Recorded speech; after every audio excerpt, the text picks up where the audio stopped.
Hey, everybody, this is Rich Hanlin with Mortgage Ballers, and I got a special guest today. I have Ashley Zierer with me.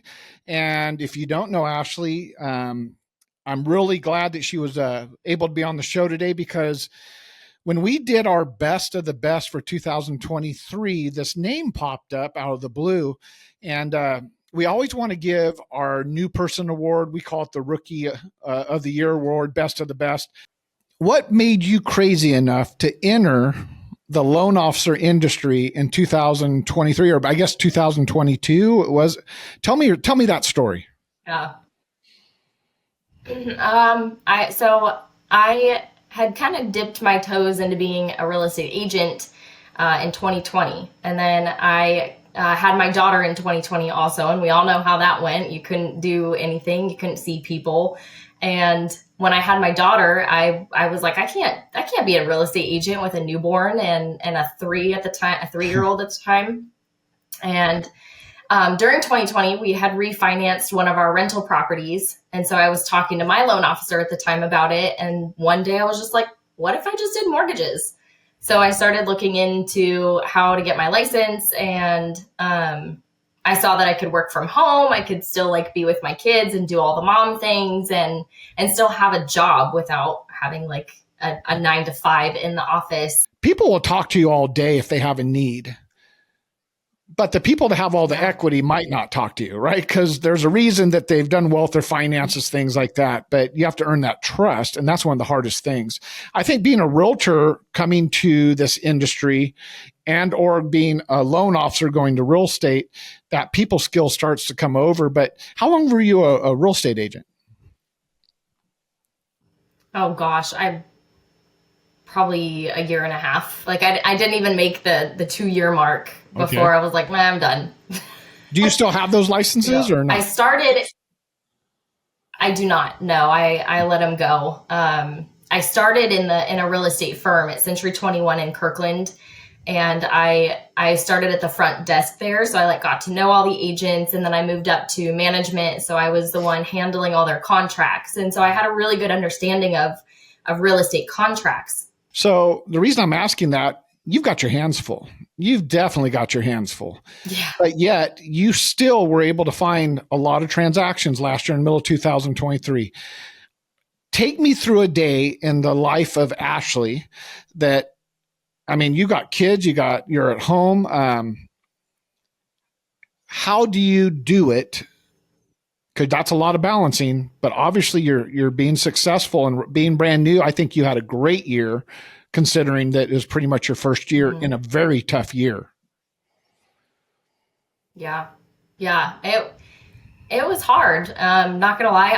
Honestly, most days I woke up and I was like, I don't know what I'm doing. I kind of, my kids are in a lot of sports too. My husband's work schedule is insane, and we don't have family in the area. So I basically would get up really early in the morning, and I would make sure that my kids are taken care of and my son's off to school. And I hired a nanny to come in Oh, wow. for 5 hours a day and help with my daughter. So that way, for a solid 5 hours, I had uninterrupted time to focus on business only and what would help me grow my business. Talk to me about the team that you're a part of. Yeah, Yale's team. I did a lot of training with Yale, and I think I have to give Yale a lot of credit because I I needed exactly what he gave me in like training and a mentor. I needed somebody that would be there when I had questions, Mhm. that could give me an answer, and not just answer my question, but tell me why. I needed to understand why certain things were the way they were. When I do loans across so many states, I do try and take time zones into considerations. How many licenses do you have right now? I have 6. Okay, what states are you in? Washington, Idaho, Texas, Georgia, North Carolina, and Florida. Now that's an interesting mix. They're scattered all over. I wanted people to hear that. I knew the answer, but I wanted people to really hear it. When there's multiple states, how did you pick those states? Why did you pick those states? So it's a little bit of a long answer. But essentially, so my husband was in the military, and we were stationed in North Carolina. And so I have a large base. All of our best friends still live there. We have a lot of people that we know there. So that's why I got North Carolina. One of my old managers at a job a long time ago, she's one of the top producing real estate agents in Jacksonville. So I work a lot with her, or try to. We moved to Texas after my husband got out of the military. He was a storm chaser for a while. He's a lineman, so he fixes power lines. And when Hurricane Harvey hit Texas, we lived in our travel trailer and we moved to Texas. And so then I built a base of friends and real estate agents that I knew there, because we bought a home there, we sold a home there. So I had my base there. And then one of my best friends moved to Texas and she wanted me to do her loan. So then I got Texas. How would you reinvent yourself or restart if you had to? I would do it the exact same way that I did it the first time. I like I said, I have a pretty large social media presence. So I do a lot of social media. I do a lot of TikTok, which TikTok is terrifying, but I mean, it works. And I do a lot of networking. I'm a mom. And so the easiest people for me to relate to are other moms. I join a lot of mom groups. I set up a lot of play dates for my kids. I here in Washington, I set up a mom's night out. I called it Mom's Time Out. And so once a month, moms leave their kids and their husbands behind, and we go out, just moms, and like do crazy fun things. Last year we played kickball one night. We go bowling. We go wine tasting. We go axe throwing. We go play laser tag. Like we just go out and have fun. And I feel like that is a really great way for me. You have to touch people somehow, some way in order to create a conversation and a trust. And you definitely have done that. I mean, congratulations. Yeah. You definitely are doing that.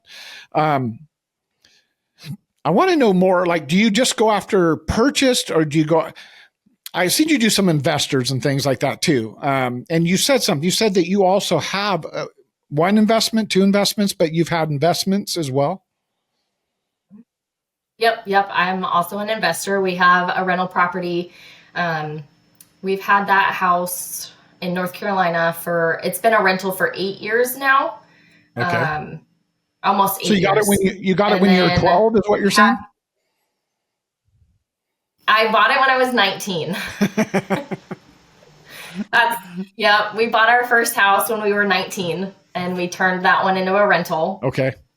So and then we bought another one in Texas and we did turn that one into a rental. We eventually sold it in 2020. It wasn't doing what we needed it to do as investors. We were spending more on it than we were making. And so it just didn't make sense to keep that one. If I was coming in the industry and I just, I'm new or I'm struggling, what is a piece of advice that you'd say, you know what? Okay. I've got one piece of advice and this is what it is. And it could be anything, but it's coming from you. Make relationships. Every single person or agent that I talk to that I'm trying to build a relationship with, I go in with a very strong intent of not necessarily getting their business, but building a friendship. I want to know them and their life and their families. And I want to build a relationship, not just, hey, I'm after your business. Okay.